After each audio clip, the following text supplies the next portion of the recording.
안녕하세요. 모두가 사는 교회 올리브교회 박종범 목사입니다. 오늘도 하나님의 은혜와 평강이 우리 주 예수 그리스도 안에서 저와 우리 모두에게 넘쳐나길 주의 이름으로 축복합니다. 오늘은 잠언 29장 1절에서 13절 말씀에 근거해서 미련하고 어리석은 자의 특징이라는 제목으로 하나님의 말씀을 전하도록 하겠습니다. 솔로몬의 잠언이 계속되고 있습니다. 오늘 본문 말씀도 각각의 의미를 갖고 있는 여러 가지 구절로 기록되어 있습니다. 그 중에서 지혜와 또는 미련함에 관한 말씀들이 오늘 많이 나와 있습니다. 그래서 미련하고 어리석은 자의 특징을 살펴보시면서 반대로 반면교사로 삼아서 우리 지혜로운 자의 모습이 어떠해야 되는가, 성도는 어떻게 미련함을 떨쳐버려야 할 것인가 라는 이런 교훈을 발견하는 시간을 갖도록 하겠습니다. 먼저 오늘 본문 말씀은 세 가지 정도로 정리해 보도록 하겠습니다. 첫째로, 자주 책망을 들으면서도 목이 곧은 사람은 갑자기 패망한다 라고 솔로몬이 말씀하고 있습니다. 오늘 본문 말씀 1절에 이렇게 나와 있습니다. 자주 책망을 받으면서도 목이 곧은 사람은 갑자기 패망을 당하고 피하지 못하리라. 자주 책망을 듣는다라는 것은 하나님께서 자주 기회를 주시는 것이죠. 그런데 그 책망을 통해서 하나님이 주신 기회를 잡지 못하면 어느 순간에 망하게 된다라는 것을 말씀하고 있습니다. 둘째로, 지혜로운 자가 미련한 자와 다투면 다툼이 끝나지 않는다라고 솔로몬이 말씀하고 있습니다. 오늘 본문 9절 말씀이 이렇게 나와 있습니다. 지혜로운 자와 미련한 자가 다투면 지혜로운 자가 노하든지 웃든지 그 다툼은 그침이 없느니라. 네, 지혜로운 자가 어리석은 자, 미련한 자와 다투게 되면은 미련한 자에게 맞춰서 웃어두든지 또는 분노하든지 간에 다툼은 끝나지 않는다. 미련한 자가 결코 그 지혜로운 자의 그 마음을 알아주지 못해서 결국은 다툼이 끊어지지 않는다라는 거죠. 즉, 미련한 자와는 다투지 말아라, 그런 의미가 담겨 있겠습니다. 셋째로, 어리석은 자는 자기 노를 다 드러내어도 지혜로운 자는 그것을 억제한다라고 솔로몬이 말씀하고 있습니다.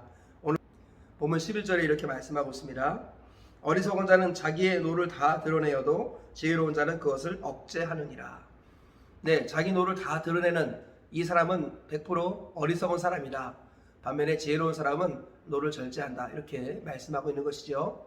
이 말씀에 근거해서 미련하고 어리석은 자의 특징을 살펴보겠습니다. 그리고 그것을 반면교사로 삼아 지혜로운 사람 되시길 축복합니다. 그렇다면 미련하고 어리석은 자의 특징이 무엇입니까? 첫째로는 자주 책망을 듣고도 변화되기를 거부한다라는 것입니다. 어리석은 사람, 미련한 사람은 책망의 말씀이 자꾸 주어짐에도 불구하고 책망 듣기를 거부하고 또 변화를 거부한다는 것입니다. 그래서 결국은 변화되지 않고 망하게 된다는 것이죠. 하나님께서는 세상이 바뀌길 원한다면 먼저 자신이 변화되어야 한다고 말씀합니다. 그래서 하나님께서는 우리에게 변화의 기회를 주시고자 하나님 말씀을 우리에게 들려주십니다. 왜냐하면 하나님의 말씀은 변화의 동력이기 때문입니다. 모든 성경은 하나님의 감동으로 된 것으로 교훈과 책망과 바르게 함과 의로 교육하기 유익하다라고 말씀하죠. 성경 말씀은 우리를 교훈하고 책망합니다. 그리고 교정해서 우리로 하여금 재활까지 해서 하나님의 사람으로 변화시켜 가신다는 것입니다. 말씀의 능력이 우리를 변화시킬 수 있다는 것이죠. 하나님의 말씀은 살아있고 활력이 있어서 좌우의 날선 어떤 검보다도 예리하여서 혼과 영과 및 관절과 골수를 찔러 쪼갠다고까지 말씀합니다. 우리를 변화시키는 것은 하나님의 말씀이죠. 그래서 하나님은 세상을 바꾸기를 원하셔서 우리 자신이 변화되길 원하십니다. 그리하여서 우리에게 생명의 말씀을 들을 수 있는 기회를 자주 주십니다. 그리고 그 말씀은 종종 책망으로 우리에게 다가온다라는 것입니다. 하나님께서는 책망의 말씀으로 우리를 변화시키시고 우리를 교정시키시고 재활하십니다. 그런데 그 책망의 말씀을 거절하면 변화를 거부하는 것이지요.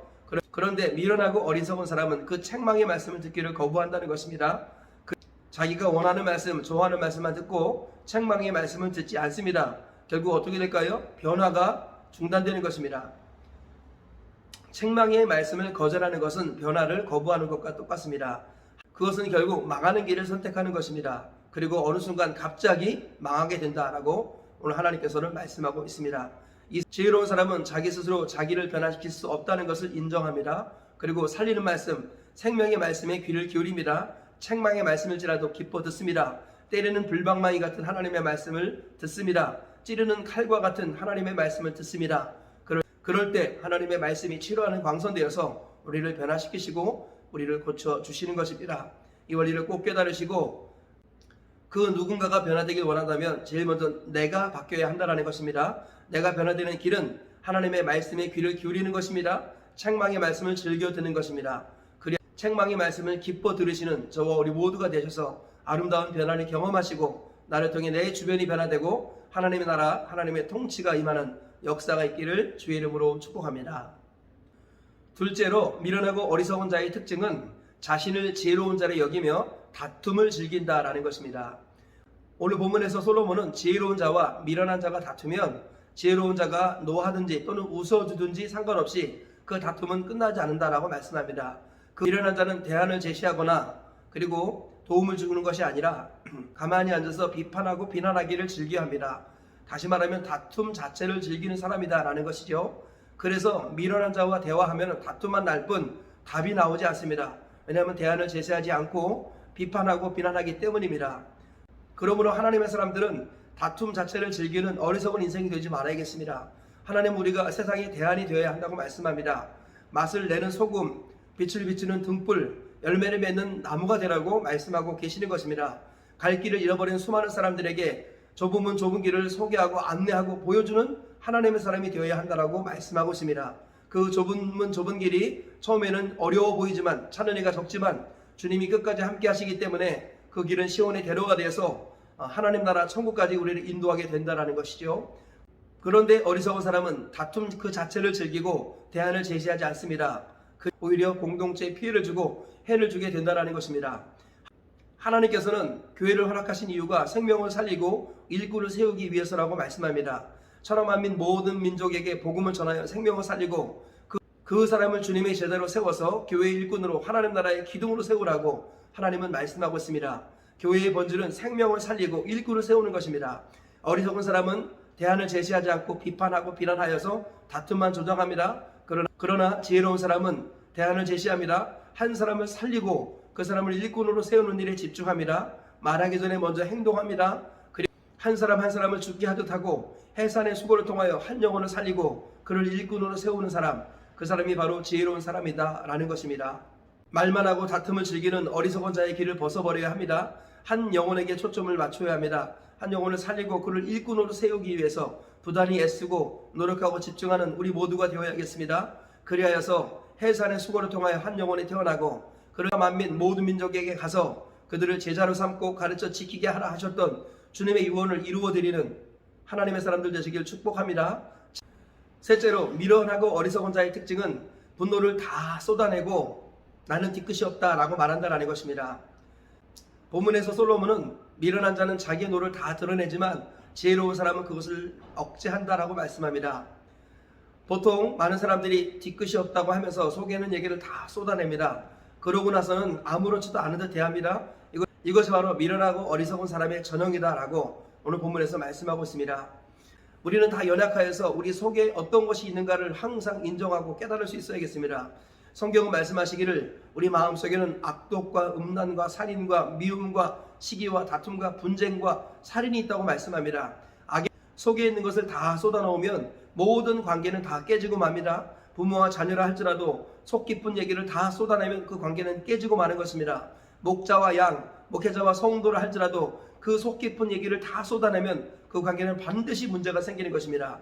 하나님께서는 속에 있는 것을 다 쏟아내는 자는 미련하고 어리석은 자라고 말합니다.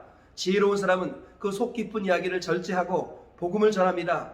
내 속 깊은 이야기를 말하는 것이 아니라 하나님의 마음을 담아서 복음을 전합니다. 그 사람이 바로 지혜로운 사람이라는 것입니다. 살리는 것은 영이니 유군무익하니라. 내가 너에게 이른 말은 영이요 생명이라. 우리 주님께서 우리에게 하신 말씀이 영이요 생명이고 그것이 사람을 살리고 일꾼을 세운다라는 것입니다. 어리석은 사람은 자기 속에 있는 이야기를 다 쏟아냅니다. 지혜로운 사람은 속 깊은 이야기를 절제하고 복음을 말합니다. 하나님이 행하신 큰일을 말합니다. 우리 주님께서 하셨던 말씀을 대언합니다. 그 말씀을 기억하시면서 속 깊은 이야기를 다 쏟아내는 것이 아니라 하나님의 마음이 담긴 복음을 전하시는 우리 모두가 되셔서 사람을 살리고 일꾼을 세우고 교회를 든든히 세우고 하나님 나라를 세우는 일에 쓰임받다가 천국 가시는 저와 우리 모두가 되시길 주의 이름으로 축복합니다. 말씀의 결론을 맺겠습니다. 미련하고 어리석은 자의 특징 세 가지를 살펴보았습니다. 첫째로는 자주 책망을 들어도 변화되기를 거부한다는 것입니다. 그러므로 지혜로운 사람은 책망의 말씀을 즐겨 듣습니다. 그리고 하나님 말씀은 때리는 불방망이, 찌르는 칼, 그리고 치료하는 광선입니다.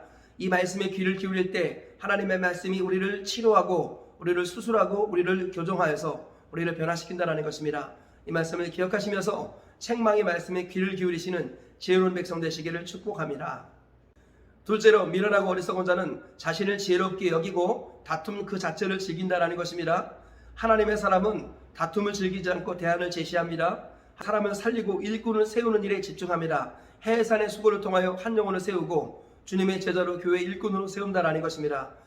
저와 우리 모두가 어리석음을 버리고 한 영혼을 살리고 세우는 일에 집중하셔서 그를 주님의 제자로 교회 일꾼으로 세우시기를 축복합니다. 셋째로, 미련하고 어리석은 자는 분노를 다 드러내고 뒤끝이 없다라고 말합니다. 지혜로운 사람은 자기 분노를 절제합니다. 그리고 분노를 표출하는 대신에 복음을 전합니다. 하나님의 마음에 담긴 생명의 말씀을 전하여서 영혼을 살리고 세우고 일꾼을 세운다라는 것입니다.